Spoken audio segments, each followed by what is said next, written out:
મિત્રો, ખેડૂતો માટે યુટ્યુબ ચેનલની અંદર આપ સૌ મિત્રોનું સ્વાગત છે। તો આજના વિડીયોની અંદર આપણે વાત કરીશું રેશન કાર્ડ ધારકોને અનાજ હવે નવા નિયમ મુજબ મળશે। તો સંપૂર્ણ વિગત જાણીશું, વિડીયો અંત સુધી જોતા રહેજો। જો તમે અમારી ચેનલ પર નવા છો તો ચેનલને સબસ્ક્રાઈબ જરૂર કરજો। તો ચાલો મિત્રો, આજનો વિડીયો શરૂ કરીએ।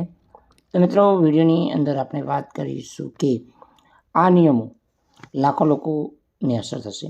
રાષ્ટ્રીય ખાદ્ય સુરક્ષા કાયદા હેઠળ સરકાર ગરીબોને ફરજિયાત મંદ પરિવારને ઓછા ખર્ચ અથવા મફતમાં રાશન આપે છે, પરંતુ હવે આ યોજનાનો લાભ અમુક શરતો આધીન છે। તો સરકારે નક્કી કરેલા પાત્રતા માપદંડ પૂર્ણ કરનાર લોકોને જ સરકાર તરફથી રાશન આપવામાં આવે છે અને આ માટે સરકાર દ્વારા રેશન કાર્ડ આપવામાં આવે છે।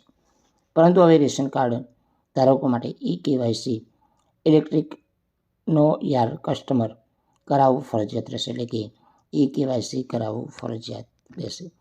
જે રેશન કાર્ડ ધારકોને 15 ફેબ્રુઆરી સુધી KYC નહીં કરાવે તો તેમને આ સુવિધાનો લાભ નહીં મળે।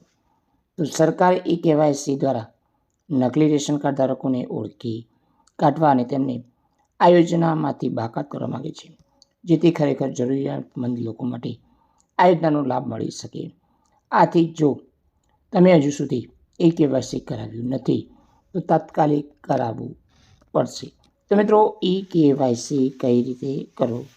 તમે તમારા નજીકના ફૂડ સપ્લાય સેન્ટર પર જઈ આધાર કાર્ડની મદદથી KYC પ્રક્રિયા પૂર્ણ કરાવી શકો છો। જો તમે ઓનલાઈન માધ્યમથી પણ રેશન કાર્ડનું KYC કરાવી શકો છો। ઓનલાઈન પ્રક્રિયા માટે વિગતો માટે તમારે સરકારની સત્તાવાર વેબસાઇટ અથવા નજીકના ફૂડ સપ્લાય સેન્ટરમાં જઈ સંપર્ક કરી KYC કરાવી શકો છો।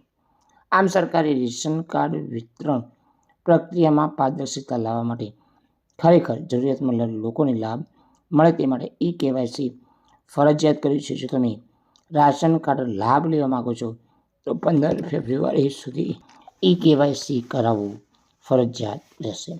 જો તમે રાશન કાર્ડનો હાલ ઉપયોગ કરી રહ્યા છો અને મફત અનાજ લઈ રહ્યા છો તો સરકારે સત્તાવાર વેબસાઇટની અંદર 15 ફેબ્રુઆરી KYC કરાવવું ફરજિયાત રહેશે।